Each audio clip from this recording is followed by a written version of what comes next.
Hello viewers, আসসালামু আলাইকুম। আজকে আমরা জানবো প্রায় 100 বছর পুরনো প্যাডেল স্টিমার রকেট সম্পর্কে। তো এর অন্য নাম কিন্তু পিএস মাহসুদ। তো চলুন আজকের এই রোমাঞ্চকর ভিডিওটা শুরু করি।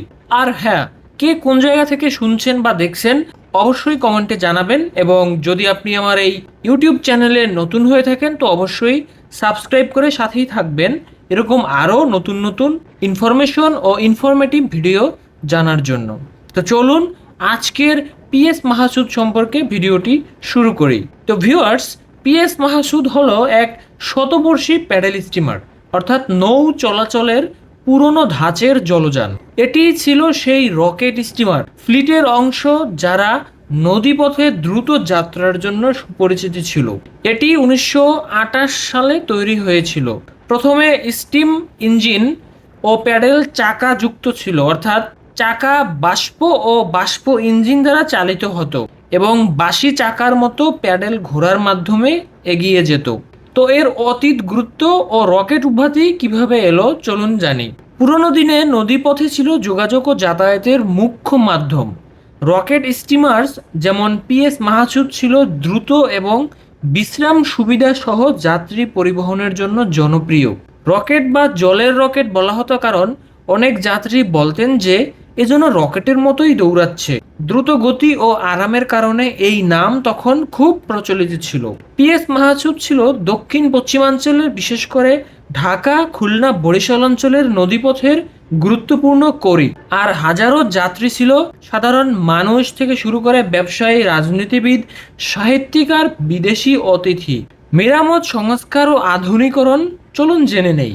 1980-এর দশকে স্টিম ইঞ্জিন বদলে ডিজেল ইঞ্জিন রূপান্তর করা হয়, অর্থাৎ পারস্পরিক বাষ্প স্টিমার থেকে এক ধরনের আধুনিক নৌযানে রূপ নেয়। প্যাডেল চাকা কাঠের কাঠামো বজায় রেখেও নৌযান ও নিরাপত্তা ব্যবস্থায় নতুন জিনিস যুক্ত হয়েছে।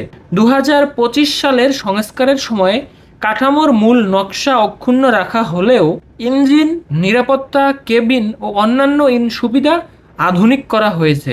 2025 সালের পুনরুজ্জীবন, হেরিটেজ ক্রুইজ হিসেবে ফের যাত্রা শুরু। 15 নভেম্বর 2025 তারিখে সরকার ও বাংলাদেশ ইনল্যান্ড ওয়াটার ও ট্রান্সফার কর্পোরেশন BIWTA যৌথ উদ্যোগে পিএস মাহসুদকে হেরিটেজ ক্রুইজ হিসেবে পুনরায় চালু করা হয়েছে। 21 নভেম্বর থেকে এটি নিয়মিত ঢাকা বরিশাল রুটে উইকলি ক্রুইজ সার্ভিস চালাবে। এর মূল উদ্দেশ্য বাংলাদেশের নদীপথের ঐতিহ্য ও নদীভিত্তিক সংস্কৃতি বেঁচে থাকা ও পর্যটন প্রচার। নতুন সার্ভিস কিভাবে, কার জন্য এবং সুবিধাগুলো কি চলুন জানি। এখন পিএস মাহসুদ শুধু যাত্রী পরিবহনের জন্যই নয়, নদী ভ্রমণ, ঐতিহ্য, পর্যটন মিলিয়ে এটি একটি ক্রুইজ স্টাইলে অভিজ্ঞতার জন্য সাজানো হয়েছে।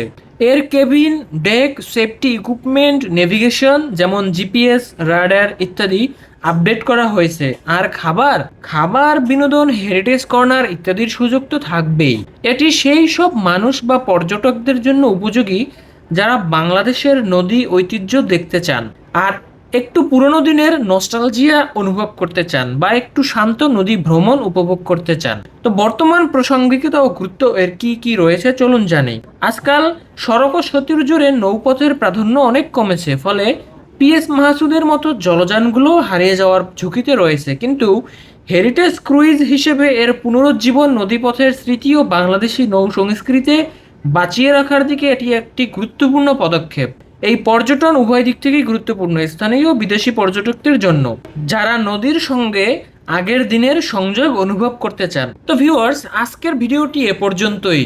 জানি আপনারা একটু হলেও জেনেছেন এই শতবর্ষী পুরনো পিএস মাহসুদ বা প্যাডেল স্টিমার সম্পর্কে। তো ভিডিও ভালো লাগলে অবশ্যই সামাজিক কাজে লেগে পড়ুন, শেয়ার করুন, কমেন্টস করুন এবং সাবস্ক্রাইব করে সাথেই থাকুন। তো ধন্যবাদ, আল্লাহ হাফেজ।